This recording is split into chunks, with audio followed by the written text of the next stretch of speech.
Let's move on here. Officials in Durban's Newlands East have rescued a newborn baby who was stuck in a drain pipe. It's believed the infant had been dumped. Authorities were contacted after a pedestrian heard a baby crying. An investigation is currently underway. The police are on scene and have opened the docket. I can't comment on their investigations at this stage as it's a police matter. However, fortunately, this little girl has been rescued and is in a stable condition. Our reporter Pamandla Goge is at the Inkosi Albert Luthuli Hospital in Durban.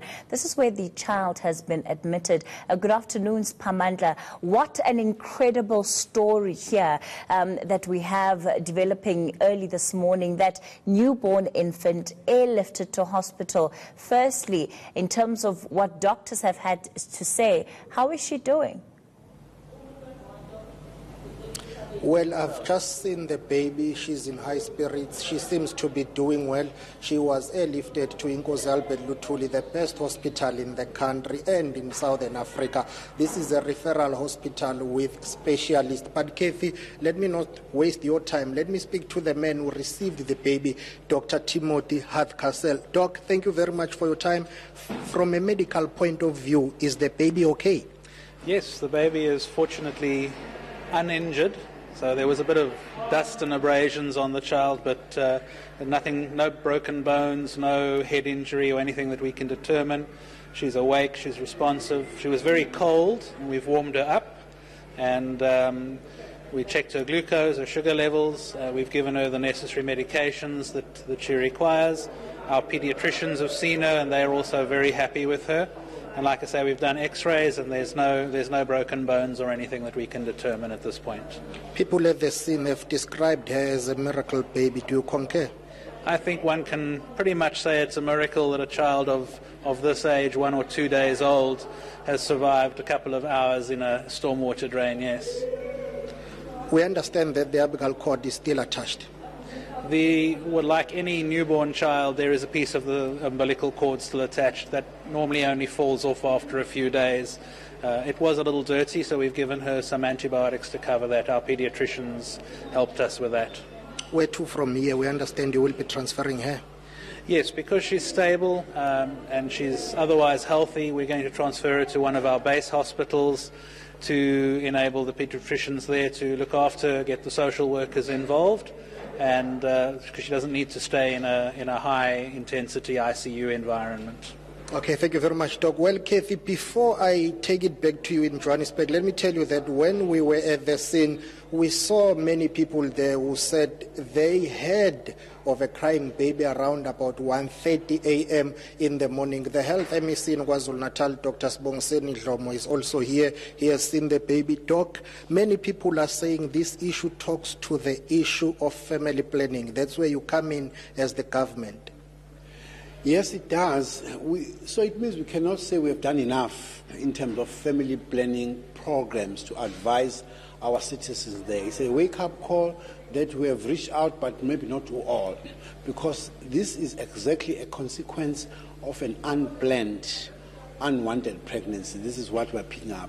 Whoever gave birth to this little one did not plan this pregnancy and did not want this pregnancy. So we come in there to educate and advocate for family planning programs.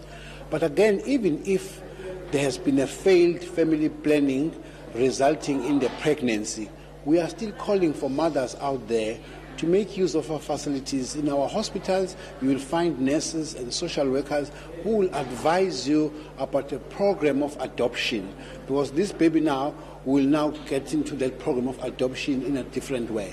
You mentioned adoption, but some people will say your department, together with social development, you need to respond urgently, because the situation in Newlands where this incident happened, it's clear that there are too many issues that you as government need to attend to. I will not disagree with that part. That's why I'm saying it's part of a wake-up call to say maybe our message, our programs, our campaigns of family planning have reached certain parts of our communities and have not reached others. Because this, you actually need to plan a pregnancy. If you can't plan a pregnancy, then don't have it. Come to our facilities, we'll advise you. We take the challenge, we'll have to extend our services and visit this area. In closing, are you happy with the way this case has been handled, this miracle baby? It's a miracle, baby. I am happy with, firstly, you know how much cost has gone into this, airlifting this baby, but that is, we can't count as a cost because of the life of a baby that we have saved. But I'm also excited getting a report from our chief specialist on trauma and the support of the pediatrician. So far, they have given us a clean bill of health on this baby, so we are happy with what they've done to date.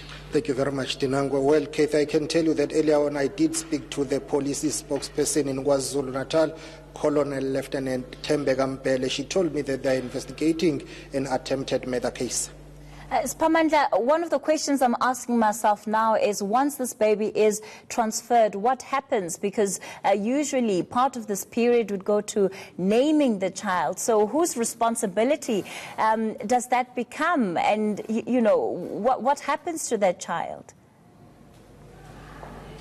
We are told that the Department of Social Development will now take over from here. They will take and keep the child up until maybe the parents come to claim the child, but it's highly unlikely that they will come and claim the child because it's alleged that one of the parents is the one who dumped the child. So for now, she will be kept under the care of social welfare or social development in KwaZulu-Natal. All right, let's leave it there for now. That child certainly is a survivor, a newborn infant surviving, as you heard there, over 6 hours in a drain, cold water, and rescue officials being able to pull her out earlier on this morning, and the doctor saying she's stable enough for her to be transferred to an ordinary hospital where she'll continue receiving medical treatments. Pamandla Goge is on that story for us. Certainly a fantastic work from all of the rescue officials involved in that one.